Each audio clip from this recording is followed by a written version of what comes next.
ಅದೇ ಆ ಕೆಲವೊಂದಿಷ್ಟು ಜನರಲ್ಲಿ ನಿಮ್ಮ ಅಭಿಮಾನಿಗಳಿರ್ತಾರೆ ಅನ್ನೋದು ಒಂದು. ಅಂದರೆ ನಿಮ್ಮ ಅಭಿಮಾನಿಗಳು ನಿಮ್ಮ ವ್ಯಕ್ತಿತ್ವ ನೋಡಿ ಏನು ಇಷ್ಟಪಟ್ಟಿರ್ತಾರೆ, ಅಗೇನ್ ಅವರ ವ್ಯಕ್ತಿತ್ವ ಆಚೆ ಬರುತ್ತೆ. ಯಾಕೆಂದರೆ ನಿಮ್ಮ ಕಾಮೆಂಟ್ ಸೆಕ್ಷನ್ ನೋಡಿದಾಗ ಅಷ್ಟು ಕಾಣಲ್ಲ, ಅಂದರೆ ತುಂಬ ಪ್ರೀತಿ ಕಾಣುತ್ತೆ. ಅದೇ ಬೇರೆಯವ್ರ ಬಗ್ಗೆ ನಿಮ್ಮ ಬಗ್ಗೆ ಏನು ಒಂದು ಲೈನ್ ಹೇಳಾಗಿಲ್ಲ, ಅಲ್ಲಿಗೆ ಹೋಗಿ ಕಮೆಂಟ್ ಹಾಕೋದು. ಸೊ ಅವ್ರಿಗೇನಾದರೂ ಅಂದರೆ ಈ ಥರ ಸ್ಪ್ರೆಡ್ ಮಾಡಬೇಡಿ ಆ ಥರ ಏನಾದರೂ ಹೇಳಕ್ಕೆ ಇಷ್ಟಪಡ್ತೀರಾ ಅಂತ ಅವರು ಮೋಕ್ಷಿತನ ಅಷ್ಟು ಇಷ್ಟಪಡ್ತಾರೆ, ಹಾಗಾಗಿ ಅವ್ರು ಮಾತಾಡ್ತಾರೆ. If you okay with that, ನಿಮ್ಗೆ ಪರವಾಗಿಲ್ಲ ಹಾಗಾದ್ರೆ. ನಾನು ಏನು ಹೇಳಕ್ ಆಗಲ್ಲ ಅದ್ರಲ್ಲಿ. ನಾನು ಹಂಗ್ ಕಮೆಂಟ್ ಮಾಡ್ಬಿಡಿ ಹಿಂಗ್ ಕಮೆಂಟ್ ಮಾಡ್ಬಿಡಿ ಅಂತ ನಾನು ಯಾರು ಹೇಳಕ್ಕೆ? ಅವ್ರಿಗೆ ಏನ್ ಇಷ್ಟ ಆಗುತ್ತೆ ಅವ್ರು ಅದನ್ನ ಮಾಡ್ತಾರೆ. ಅಂಡ್ ಇನ್ನೊಂದು ಶೋನ ಅವ್ರು ಕಂಪ್ಲೀಟ್ ಆಗಿ ನೋಡಿದ್ದಾರೆ. ಅವ್ರು ನೋಡಿರೋದ್ರಿಂದ ಅವ್ರಿಗೆ ಅಂದ್ರೆ ಒಬ್ಬೊಬ್ರಿಗೆ ಒಂದೊಂದು ಒಪಿನಿಯನ್ಸ್ ಇದೆ. ಎಲ್ರಿಗೂ ಮೋಕ್ಷಿತ ಇಷ್ಟ ಆಗಲ್ಲ, ಎಲ್ರಿಗೂ ಮೋಕ್ಷಿತ ಇಷ್ಟ ಆಗ್ಬೇಕು ಅಂತಿಲ್ಲ, ಎಲ್ರಿಗೂ ಮೋಕ್ಷಿತ ಇಷ್ಟ ಆಗ್ಬಾರ್ದು ಅಂತಿಲ್ಲ. ಎಷ್ಟೋ ಜನ ನಮ್ಮನ್ನ ಇಷ್ಟ ಪಡ್ತಾರೆ, ಎಷ್ಟೋ ಜನ ನನ್ನ ಇಷ್ಟ ಪಡಲ್ಲ. ಸೊ ಹಾಗಿರ್ಬೇಕಾರೆ ಈಗ ಒಬ್ಬೊಬ್ರಿಗೆ ಒಂದೊಂದು ಒಪಿನಿಯನ್ಸ್ ಇರುತ್ತೆ. ಈಗ ನಿಮ್ಗೆ ಈ ಕಂಟೆಸ್ಟೆಂಟ್ ನನ್ನ ಫೇವ್ರೇಟ್ ಅಂತ ಇರುತ್ತೆ, ಈ ಕಂಟೆಸ್ಟೆಂಟ್ ನನಗೆ ಆಗಲ್ಲಪ್ಪ ಅಂತಾನು ಇರುತ್ತೆ. ಸೊ ಹೀಗಿರುವಾಗ ಅವ್ರಿಗೆ ಏನ್ ಸರಿ ಅನ್ಸುತ್ತೆ ಅವ್ರು ಅದನ್ನ ಮಾಡ್ತಾರೆ. ನಾನ್ ಇಲ್ಲಿ ಯಾರನ್ನು ತಿದ್ದಕ್ಕಾಗಲ್ಲ. ಅವ್ರಿಗೆ ಏನ್ ಇಷ್ಟ ಆಗುತ್ತೆ ಅವ್ರು ಅದನ್ನ ಮಾಡ್ತಾರೆ. ಬಟ್ ನಾನಂತೂ ನನಗೇನ್ ಅನ್ಸಿದೆ, ನನಗೇನು ಇದೆ ಅಂದ್ರೆ ನನಗೆ ಯಾರ ಬಗ್ಗೆ ಏನಿದೆ ಅದನ್ನ ನಾನು ಕ್ಲಿಯರ್ ಆಗಿ ಹೇಳಿದೀನಿ, ಮಾತಾಡಿದೀನಿ. ಬಟ್ ಆಚೆಯಿಂದ ಕುತ್ಕೊಂಡು ನೋಡಿರೋರ್ಗೆ ಅದು ಕಂಪ್ಲೀಟ್ ಆಗಿ ಗೊತ್ತಿರುತ್ತೆ. ಸೊ ಅವ್ರಿಗೆ ಏನ್ ಮಾಡ್ಬೇಕು ಅನ್ನೋದು ಅವ್ರಿಗೆ ಗೊತ್ತಿರುತ್ತೆ. ನಾನು ಇಲ್ಲಿ ಯಾರಿಗೂ ನೀವು ಅದ್ ಮಾಡ್ಬಿಡಿ ಇದ್ ಮಾಡ್ಬಿಡಿ ಅಂತ ಹೇಳಕ್ ಆಗಲ್ಲ. ಫೈನ್. ಸೊ ಹಾಗಾದ್ರೆ ಮೋಕ್ಷಿತ್ ಅವರ ಆಟ ನೋಡಿ ಬಹಳಷ್ಟು ಜನ ಫ್ಯಾನ್ಸ್ ಆಗಿದ್ದಾರೆ. ನೀವು ಎಕ್ಸ್ಪೆಕ್ಟ್ ಮಾಡಿರ್ಲಿಲ್ಲ ಅಂತ ಪ್ರತಿ ಬಾರಿ ಹೇಳ್ತಿದ್ರಿ. ಅಂದ್ರೆ ಈಗ ಕೆಲವೊಂದು ಇಂಟರ್ವ್ಯೂಸ್ ಎಲ್ಲ ನೋಡಿದಾಗ ತುಂಬಾ ಹೇಳ್ತಿದ್ರಿ, ಅಂದ್ರೆ ನಾನು ಅನ್ಕೊಳ್ಳೋದಕ್ಕಿಂತ ಮೀರಿ ನನಗೆ ಫ್ಯಾನ್ಸ್ ಆಗಿದ್ದಾರೆ ಅಂತ. ಬಟ್ ಒಂದಷ್ಟು ನ್ಯೂಟ್ರಲ್ ಆಡಿಯನ್ಸ್ ಬಗ್ಗೆ ಮಾತಾಡೋಣ. ಅಂದ್ರೆ ಕೂಲಂಕುಷವಾಗಿ ಅಂದ್ರೆ ನಿಮ್ಮ ಅಭಿಮಾನಿಗಳು ಅಲ್ಲದೆ ಈ ಕಂಟೆಸ್ಟೆಂಟ್ಸ್ ಇಟ್ರೆ ಇಲ್ಲಿ ಏನ್ ನೆಗೆಟಿವ್ ಪಾಸಿಟಿವ್, ಇಲ್ಲಿ ಏನ್ ನೆಗೆಟಿವ್ ಪಾಸಿಟಿವ್, ಅವ್ರನ್ನ ನಾವು ನ್ಯೂಟ್ರಲ್ ಆಡಿಯನ್ಸ್ ಅಂತ ಹೇಳಿ ಕರಿತೀವಿ. ಸೊ ನ್ಯೂಟ್ರಲ್ ಆಡಿಯನ್ಸ್ ಒಂದು ಲೈನ್ ಯೂಶಲಿ ಈಗ ಸೋಷಿಯಲ್ ಮೀಡಿಯಾ ನಿಮಗೆ ಗೊತ್ತಿದೆ ಅಲ್ಲ ಮ್ಯಾಮ್, ಯಾವ ರೀತಿ ಸ್ಟೇಟ್ಮೆಂಟ್ಸ್ ಕೊಡ್ತಾ ಹೋಗ್ತಾರೆ ಹಾಗೆ ಹೀಗೆ ಅಂತ ಹೇಳಿ. ಬಟ್ ಅಲ್ಲೊಂದು ಲೈನ್ ಬರುತ್ತೆ, ಮೋಕ್ಷಿತ ಪೈ ಅಂತ ಬಂದಾಗ ಅದೊಂದು ಲೈನ್ ಇದೆ, ಈಟ್ 5 star do nothing in the house ಅಂತ ಹೇಳಿ. ಸೊ ಆ ಸ್ಟೇಟ್ಮೆಂಟ್ ಎಷ್ಟು ಓಡುತ್ತೆ ಅಂದ್ರೆ ಅದರ ಟ್ರೆಂಡಿಂಗ್ ಆಗ್ಬಿಡುತ್ತೆ ಅದು. ಈಟ್ 5 star do nothing in the house ಅಂದ್ರೆ ಟಾಸ್ಕಲ್ಲೂ ಇರಲಿಲ್ಲ, ಕಿಚನ್ನ ಚಪ್ಪಾಳೆ ಇಲ್ಲ, ಕ್ಯಾಪ್ಟನ್ ಆಗಲಿಲ್ಲ, ಟಾಸ್ಕಲ್ಲಿ ಕಾಣಿಸ್ತಾನೆ ಇಲ್ಲ, ಏನು ಎಂಟರ್ಟೈನ್ಮೆಂಟ್ ಇದೆ ಏನೂ ಇಲ್ಲ. ಇದೆಲ್ಲ ಸುಮಾರು ಒಂದು 70 ಡೇಸ್ ಆದ್ಮೇಲೆ ಒಂದಷ್ಟು ಈ ಥರ ಟ್ರೆಂಡಿಂಗ್ ಲೈನ್ಸ್ ಓಡಾಡೋದಕ್ಕೆ ಸ್ಟಾರ್ಟ್ ಆಗುತ್ತೆ. ಸೊ ಈ ಲೈನ್ ಬಗ್ಗೆ ಏನಂತ ಹೇಳ್ತೀರಿ ನ್ಯೂಟ್ರಲ್ ಆಡಿಯನ್ಸ್? ಇವಾಗ ಎಲ್ರಿಗೂ ಇಷ್ಟ ಆಗಲ್ಲ, ಎಲ್ರಿಗೂ ಎಲ್ಲಾನು ಮೆಚ್ಚಕ್ಕಾಗಲ್ಲ. ಅಂದ್ರೆ ಈಗ ಈ ಬಿಗ್ ಬಾಸ್ 11 ಸೀಸನ್ ಅಲ್ಲಿ ನಾನು ಎಲ್ರಿಗೂ ಇಷ್ಟ ಆಗ್ಬೇಕು ಅಂತ ಇಲ್ಲ. ಇಷ್ಟ ಪಡೋರ್ಗೆ ನನ್ನಲ್ಲಿ ಬೆಸ್ಟ್ ಕಾಣಿಸುತ್ತೆ, ಇಷ್ಟ ಪಡದೇ ಇರೋರಿಗೆ ಹೀಗೆ ಹೇಳ್ತಾರೆ. ಸೊ ಇದಕ್ಕೆ ನಾನು ಏನ್ ಹೇಳಿ, ಅವ್ರಿಗೆ ಅನ್ಸಿದೆ ಅವ್ರು ಹೇಳಿದ್ದಾರೆ ಅಷ್ಟೇ. ಹಾಗಾದ್ರೆ ಸೊ ಅದೇ ಆ ಲೈನ್ ತುಂಬಾ ಓಡ್ತಾ ಇತ್ತು, ನಾವೆಲ್ಲ ಗಮನಿಸ್ತಾ ಇದ್ದಾಗ ಇದೇನಪ್ಪ ಈ ತರ ಲೈನ್ ಎಲ್ಲ ಹಾಕಿದ್ದಾರೆ ಅಂದ್ರೆ ತಲೆಗೆ ಅದ್ ಹೆಂಗ್ ಬರುತ್ತೆ ಆ ಥರದ್ದೆಲ್ಲ. ಈಗ ನೀವು ನೋಡಿದೀರಾ ಬಿಗ್ ಬಾಸ್ ಫುಲ್? ನೋಡಿದೀನಿ. ನಾವು ಮಾಡ್ಲೇಬೇಕು ಮೇಡಮ್, ನೋಡ್ಲೇಬೇಕು. ಅಲ್ಲ ಈಗ ನಿಮ್ಗೆ ಅನ್ಸಿದ್ಯಾ? ಇಲ್ಲ 5 ಸ್ಟಾರ್ ಡೂ ನಥಿಂಗ್ ಅಂತ ಅನ್ಸಿದ್ಯಾ? ಖಂಡಿತ ಇಲ್ಲ. ಆ ತರ ಇದ್ರೆ ಹೆಂಗೆ ಬರ್ಲಿಕ್ಕೆ ಸಾಧ್ಯ ಇಲ್ಲ.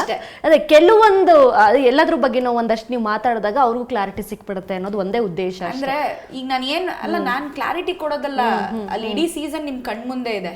ನಾನು ಏನ್ ಮಾಡಿದೀನಿ ಬಿಟ್ಟಿದ್ದೀನಿ ನಿಮಗ್ ಗೊತ್ತಿದೆ. ಬಿಗ್ ಬಾಸ್ ಅಂದ್ರೆ ಬರೀ ಟಾಸ್ಕ್ ಒಂದೇ ಅಲ್ಲ. ಸುದೀಪ್ ಸರ್ ಅದನ್ನ ಕ್ಲಿಯರ್ ಆಗಿ ಹೇಳಿದ್ದಾರೆ, ಇಟ್ಸ್ ಅ ಪರ್ಸನಾಲಿಟಿ ಅಂತ ಹೇಳ್ಬಿಟ್ಟು.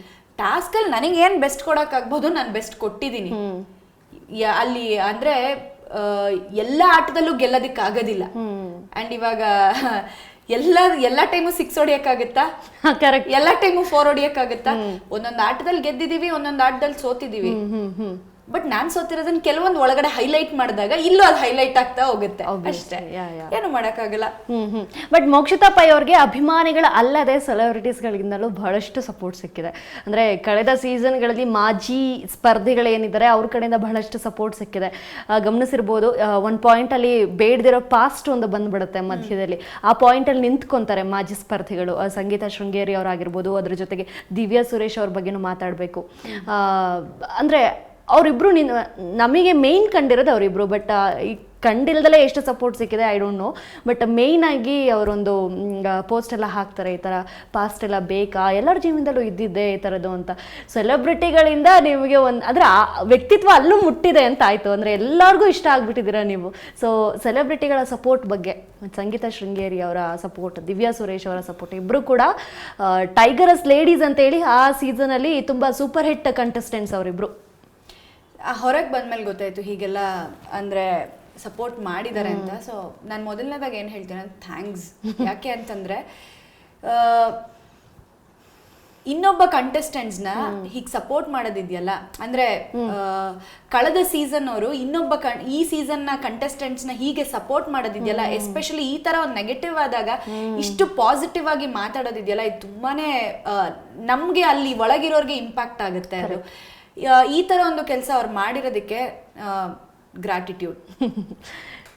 ಏನಾದ್ರು ಮೀಟ್ ಮಾಡಿದ್ರ ಅಥವಾ ಅವ್ರೇನಾದ್ರು ಕಾಲ್ ಮಾಡಿ ವಿಶ್ ಮಾಡೋದು ಆ ತರದ್ದು ನಡೆದಿಲ್ಲ? Yeah so okay, after big boss Mokshitha ಅವರು ಯಾರಿಗೆ ಕಾಲ್ ಮಾಡಿದ್ರು ಈಗಿನ ಸದ್ಯದ ಸೀಸನ್ ಅಲ್ಲಿ ಚಾಲ್ತಿಯಲ್ಲಿರುವಂತಹ ಸೀಸನ್ ನ ಫ್ರೆಂಡ್ಸ್ ಲಿಸ್ಟ್ ಯಾರಿಗಾರು ಕಾಲ್ ಮಾಡಿದ್ರ? ಇದರ ಶಿಶಿರ್, ಐಶ್ವರ್ಯ ಯಾರಾದ್ರು? ಶಿಶಿರ್ ಹತ್ರ, ಐಶು ಹತ್ರ ಮಾತಾಡ್ದೆ. ವಾವ್. ರಜತ್ ಅವರೇ ಕಾಲ್ ಮಾಡಿದ್ರು. Very nice. ಮಾತಾಡ್ದೆ. ಸೊ ಮಾತಾಡಿದ್ರಿ, ಏನಂದ್ರು ಶಿಶಿರ್ ಮತ್ತೆ ಐಶು? ಅಂಡ್ ಅವ್ರು ತುಂಬಾ ಸಪೋರ್ಟ್ ಮಾಡಿದ್ರ ಏನ್ ಆಚೆ, ಬಟ್ ಪ್ಲೀಸ್ ನೀವು ಮಾತಾಡ್ಬೇಕು. ಅದೇ ಅಂದ್ರೆ ನಾರ್ಮಲ್ ಅಲ್ಲಿಂದ ಹೊರಗೆ ಬಂದ್ಮೇಲೆ ಮಾತುಕತೆಗಳು ಮಾಮೂಲಿ ಅಷ್ಟೇ, ಮಾಮೂಲಿ, ಅಂತದ್ದೇನು ಇಲ್ಲ. ಅಲ್ಲ, ಮೋಕ್ಷಿತ್ ಅವ್ರ ಮನೆ ಬಿಟ್ಟೆ ಎಲ್ಲೂ ಹೋಗಿಲ್ಲ ಅನ್ಸತ್ತಲ್ಲ, ಬರೀ ಜಸ್ಟ್ ಇಂಟರ್ವ್ಯೂ, ಸ್ಲೀಪ್, ರಿಪೀಟ್ ಆಗ್ತಾ ಇದೆ. ನಾನು ಮೊದ್ಲಿಂದನೂ ಅದೇ ತರನೇ. ಸ್ವಲ್ಪ ಅಂದ್ರೆ ಈಗ ನೀವ್ ಹೇಳಿದ್ರಲ್ಲ, ಸ್ವಲ್ಪ ಜನಗಳನ್ನ ಭೇಟಿ ಮಾಡೋದು ಇಲ್ಲ ಜಾಸ್ತಿ ಫ್ರೆಂಡ್ಸ್ ನ ಇಟ್ಕೊಳ್ಳೋದು, ಈ ತರದೆಲ್ಲ ನಾನು ಸ್ವಲ್ಪ ಕಮ್ಮಿ. ಓಕೆ. ನನಗೆ ನಂದೇ ಆದ ಒಂದು ಸರ್ಕಲ್ ಇದೆ, ಆ ಸರ್ಕಲ್ ಅಲ್ಲೇ ಇರ್ತೀನಿ ನಾನು. ಚೂರು ಬದಲು ಮಾಡ್ಕೊಂಡು ಸಮಯ ಮಾಡ್ಕೊಂಡು ನಿಮ್ ಫ್ಯಾನ್ಸಿಗೆ ನೀವು ಮೀಟ್ ಮಾಡ್ಬೇಕಪ್ಪ. ಖಂಡಿತ ನಾನು ಫ್ಯಾನ್ಸ್ ಮೀಟ್ ಮಾಡ್ತೀನಿ ಅಂತ ಖಂಡಿತ. ಹೇಳಿದ್ದೀನಿ. ಸೂಪರ್. ಎಸ್, ನಾನು ಫ್ಯಾನ್ಸ್ ಮೀಟ್ ನನ್ನ ಫ್ಯಾನ್ಸ್ ಹತ್ರ ಎಲ್ಲರ ಹತ್ರ ಗೂಗಲ್ ಮೀಟ್ ಅಲ್ಲಿ ಮಾತಾಡಿದ್ದೀನಿ ನಾನು. ಸೂಪರ್. ಓಕೆ. ಅವ್ರೆಲ್ಲರೂ ಅಂದ್ರೆ ನನ್ನ ಫ್ಯಾನ್ಸ್ ಇರೋದು ಒಬ್ಬೊಬ್ರು ಒಂದೊಂದು ಊರಲ್ಲಿದ್ದಾರೆ, ಮಂಗಳೂರಲ್ಲಿದ್ದಾರೆ, ತುಮಕೂರಲ್ಲಿ, ಕರ್ನಾಟಕದಲ್ಲೇ ಇದ್ದಾರೆ. ಸೊ ಒಬ್ಬೊಬ್ರು ಒಂದೊಂದ್ ಕಡೆ ಇದ್ದಾರೆ. ಅವ್ರೆಲ್ಲರೂ ಬಿಡುವು ಮಾಡ್ಕೊಂಡು ಒಂದ್ ಕಡೆ ನನಗೆ ಸಿಗ್ಬೇಕು. ನಾನು ಅವ್ರಿಗೆ ಹೇಳಿದೀನಿ, ಈ ತರ ನನಗೊಂದ್ 2 ಡೇಟ್ ಕೊಡಿ, ನೀವೆಲ್ಲರೂ ಮಾತಾಡ್ಕೊಂಡು ನಂಗೊಂದು ಡೇಟ್ ಕೊಡಿ, ಇಲ್ಲಿ ಒಂದು ಫ್ಯಾನ್ಸ್ ಮೀಟ್ ಮಾಡ್ಬೇಕು ಅಂತ ಇದ್ದೀನಿ ನಾನು. ಬಿಕಾಸ್ ಯಾಕೆಂದ್ರೆ ನಾನಲ್ಲಿ 4 ತಿಂಗಳು ನಾನು ಏನು ಹೋರಾಡ್ದೆ ಅನ್ನೋದಿಲ್ಲ, ನನಗೋಸ್ಕರ ಅವ್ರು ಇಲ್ಲಿ ಹೊರಗಡೆ ಹೋರಾಡಿದ್ದಾರೆ. ಎಲ್ಲ ಪಾಯಿಂಟ್ ಡಿಫೈನ್ ಮಾಡಿದ್ದಾರೆ. ಹೌದು, ಎಲ್ಲ ಪ್ರತಿಯೊಂದು ವಿಚಾರದಲ್ಲೂ ನನ್ನನ್ನ ಡಿಫೆಂಡ್ ಮಾಡ್ಕೊಂಡೇ ಬಂದಿದ್ದಾರೆ. ಅಂಡ್ ನಾನು ಏನ್ ಟಾಪ್ 4 ಅಲ್ಲಿ ಇದ್ರು ಅದೆಲ್ಲ ಕ್ರೆಡಿಟ್ಸ್ ನನ್ನ ಫ್ಯಾನ್ಸ್ಗೆ ಹೋಗ್ಬೇಕು. ಸೊ ಹಾಗಾಗಿ ಅವ್ರನ್ನ ನಾನು ಮೀಟ್ ಮಾಡೇ ಮಾಡ್ತೀನಿ. ಅವ್ರನ್ನ ಮೀಟ್ ಮಾಡಿದೆ ಅಂತೂ ಬಿಕಾಸ್ ನಾನು ನನ್ನ ಫ್ಯಾನ್ಸ್ ನೋಡಕ್ ನಾನು ಕಾಯ್ತಾ ಇದ್ದೀನಿ. ಮಾತಾಡಿದೀನಿ ಎಲ್ಲರ ಹತ್ರ, ಗೂಗಲ್ ಮೀಟ್ ಅಲ್ಲಿ ಮಾತಾಡಿದೀನಿ. ಎಲ್ಲರೂ ಹೇಳಿದ್ದಾರೆ ಒಂದ್ ಡೇಟ್ ಹೇಳ್ತೀವಿ, 2-3 ಡೇಟ್ ಕೊಡಿ ಅಂತ ಹೇಳಿದೀನಿ.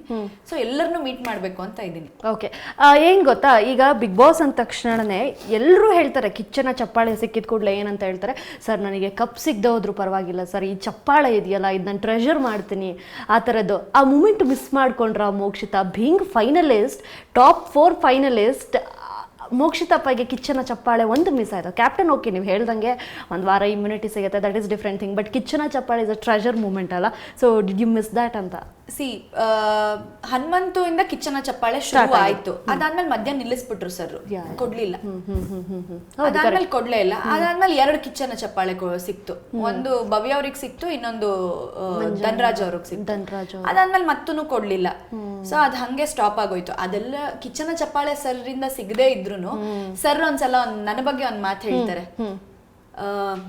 ಅಂದ್ರೆ ನಿಮ್ಗೂ ಅಂದ್ರೆ ನಿಮ್ಮ ವ್ಯಕ್ತಿತ್ವ ಚೆನ್ನಾಗಿದೆ, ಚೆನ್ನಾಗಿ ಆಟ ಆಡ್ತಾ ಇದ್ದೀರಾ, ಬಿಗ್ ಬಾಸ್ ಅಂದ ತಕ್ಷಣ ಬರೀ ಟಾಸ್ಕ್ ಒಂದಲ್ಲ, ಪರ್ಸನಾಲಿಟಿ ಅಂತ ಅವ್ರು ನನ್ನ ಬಗ್ಗೆ ಒಂದಿಷ್ಟು ಹೊಗಳಿ ಮಾತಾಡ್ತಾರೆ. ನನಗೆ ಅದೇ ಕಿಚ್ಚನ ಚಪ್ಪಾಳೆ ಅಂತ ಅನಿಸ್ತು. ಸೊ ಅದ್ರಕ್ಕಿಂತ ಇನ್ನೇನ್ ಬೇಕು? ಸರ್ ಇವಾಗ ಆಟನ ನೋಡಿದಾರೆ, ಹಂಗ್ ನೋಡಿ ಅವ್ರು ನನ್ನ ಬಗ್ಗೆ ಆ ಮಾತುಗಳನ್ನ ಹೇಳ್ತಾರೆ ಅಂತಂದ್ರೆ ಅದ್ರಕ್ಕಿಂತ ಅಪ್ರಿಸಿಯೇಷನ್ ಬೇಡವೇ ಬೇಡ ನಂಗೆ.